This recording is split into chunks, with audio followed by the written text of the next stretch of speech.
a quick tip. So, as we all know, gas prices are literally roof, maybe into the atmosphere, and by the gas prices may actually reach the heights of the moon, or at least orbit. All jokes aside, gas prices are high, and that's not something that's new. However, there's something that I want you all to take a investor's perspective on. Okay, so if we know that gas prices are going to increase, here are a few things that everyone as an investor should begin to look. Number one, many consumers are going to look for a way to basically offset the gas prices. And this might happen by individuals joining things such as Costco or discount clubs where they can actually buy their gas for discounts, 10% off, 10 cents off, 5 cents off, and so forth. Number two, the next thing that we all should is transportation costs. As fuel prices continue to increase, eventually those increases are going to have to be passed on to the. Now, recently, Amazon had a stock split. For all who understand basic financial literacy and financial statements, stock split is a company's way of raising money from the public. It is a publicly traded company of raising money from the general public. So what does that mean in reference to Amazon?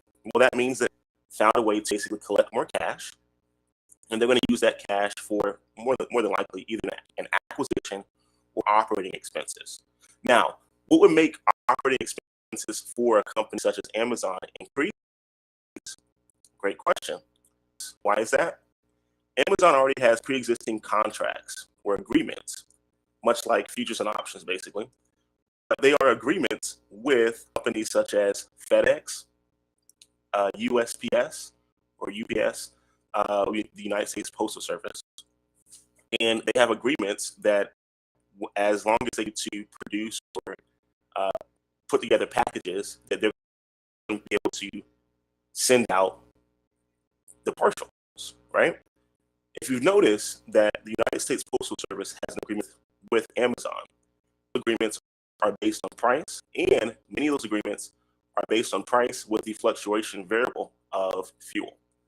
So as we continue to see fuel prices increase, you should also expect to see Amazon to either for that or the consumers themselves to fit the difference. What that could mean is it could be something as simple as an increase in something like Amazon Prime. It could also mean that the next time you go to FedEx something out to a client or to a family or friend, that you may have a higher price for that partial. All right. So what does it also mean? It also means that things like transportation are going to be more expensive. And that's, go figure.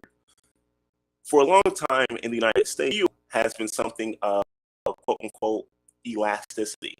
In other words, unless it gets to a daunting high rate gas or fuel, many Americans are still going to fill their tank or at least put fuel in their tank so they can commute to and from work, and also to, do things like visit their family, et cetera, et cetera.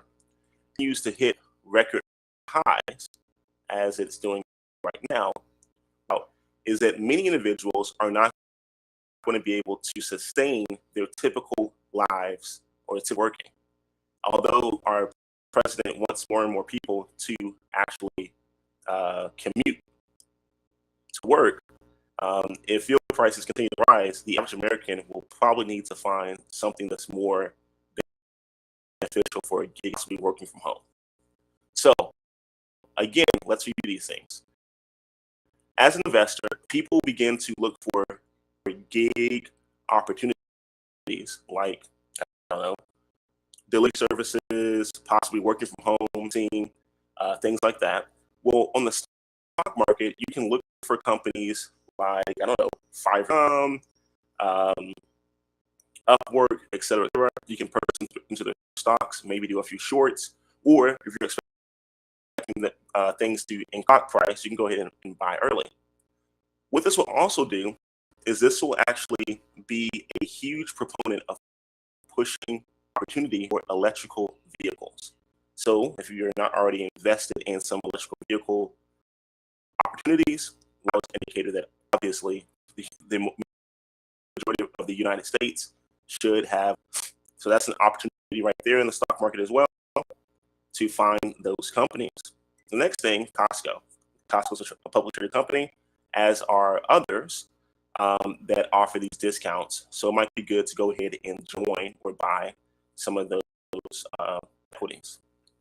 The next thing is, if the economy continues to have this burden of gas prices, what we're going to find out next is, unfortunately, many people may go into a panic and start in a recession. And you can look at the indicators that took place during the quote unquote pandemic, where many people prayed and then they had different buying activity like toilet paper, right? So you can look for those type of indicators and position yourself in the market at time. Another key tip is, as transportation costs and things like freight costs, et cetera, are going up, more and more expensive to transport livestock, more and more expensive to transport delivery services for truck drivers, right, et cetera. You're gonna find a lot more independent owners begin to exit the industry. We make way for electrical vehicles like semi trucks to take the road and have more of a demand for that as well. What you can do to position yourself there is, some larger publicly traded trucking companies, you can begin to look at either their incline in the market based on the stock price and based on whether or not they're going to purchase their competitors over existing contracts that are not performing well by their competitors. All right. So if you guys listen closely, I know I speak kind of quickly, but I wanted to give you guys things to look for in the future and to look with your